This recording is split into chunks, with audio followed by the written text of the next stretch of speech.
বিশাল অন্ধকার আকাশ, তারই মাঝে নিঃশব্দে এগিয়ে চলেছে ধাতব শিকারী, যুক্তরাষ্ট্রের গর্ব MQ-9 রিপার।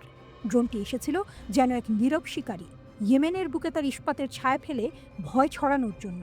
কিন্তু আকাশের রাজ্যেও যে কখনো কখনো পাল্টা ঝড় ওঠে, সে কি জানতো? ইয়েমেনের সামরিক বাহিনী দাবি করেছে যে তারা সফলভাবে একটি মার্কিন MQ-9 রিপার ড্রোন ভূপাতিত করেছে। তারা বলছে, আমাদের বিমান প্রতিরক্ষা ব্যবস্থা মারিফ গভর্নরেটের আকাশসীমায় একটি আমেরিকান MQ-9 রিপার ড্রোনকে গুলি করে ভূপাতিত করতে সফল হয়েছে।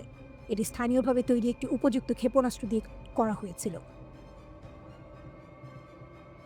ইয়েমেনের সামরিক বাহিনীর দাবি, মার্কিন এই ড্রোনটি ইয়েমেনের আকাশে শত্রুতাপূর্ণ কার্যক্রম চালাচ্ছিল। তারা আরও জানিয়েছে, এটি তাদের দ্বারা ভূপাতিত হওয়া ১৬তম মার্কিন ড্রোন, যা সম্পূর্ণভাবে ইয়েমেনে তৈরি ক্ষেপণাস্ত্র ব্যবহার করে ধ্বংস করা হয়েছে। ইয়েমেনি বিদ্রোহীরা শুধু মার্কিন ড্রোন হামলায় প্রতিহত করছে না, তারা আরও বড় এক লড়াইয়ের কথা বলছে। তাদের ঘোষণা, ইয়েমেনি সশস্ত্র বাহিনী নিশ্চিত করেছে যে তারা লোহিত ও আরব সাগরে ইসরায়েলি নৌযান চলাচল রোধ করবে এবং গাজার ওপর আগ্রাসন বন্ধ না হওয়া এবং অবরোধ প্রত্যাহার না হওয়া পর্যন্ত ফিলিস্তিনি জনগণকে সমর্থন করা অব্যাহত রাখবে। এর মানে ইয়েমেনের বিদ্রোহী যোদ্ধারা ইসরায়েলের বিরুদ্ধে কঠোর অবস্থানে রয়েছে এবং তারা গাজার জনগণের পাশে দাঁড়ানোর ঘোষণা দিয়েছে। সোশ্যাল মিডিয়ায় ভাইরাল ড্রোন ধ্বংসের ভিডিও।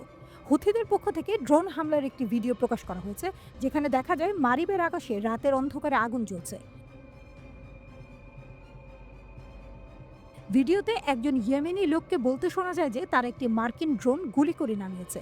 পরে আরও একটি ভিডিওতে দেখা যায় মাটিতে পড়ে থাকা ধ্বংস হওয়া ড্রোনের অংশ। হুথিরা ইরানের সমর্থন পেয়ে আসছে বলে দীর্ঘদিন ধরেই দাবি করে আসছে পশ্চিম দেশগুলো। হুথিদের কাছে 358 মডেলের ইরানি ক্ষেপণাস্ত্র রয়েছে, যা বিমান ভূপাতিত করতে সক্ষম। তবে ইরান বরাবরই বলে আসছে যে তারা হুথিদের অস্ত্র সরবরাহ করে না। তবে বাস্তবতা ভিন্ন।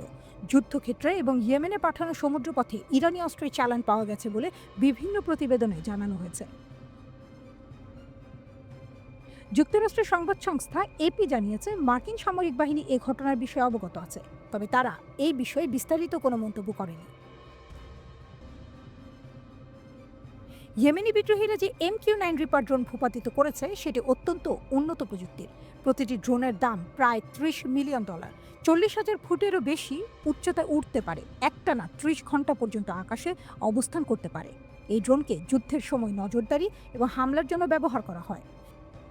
যুক্তরাষ্ট্রের প্রেসিডেন্ট ডোনাল্ড ট্রাম্প হুতি ও ইরানকে হুঁশিয়ারি দিয়েছেন। তিনি বলেছেন, আসল যন্ত্রণা এখনো আসেনি।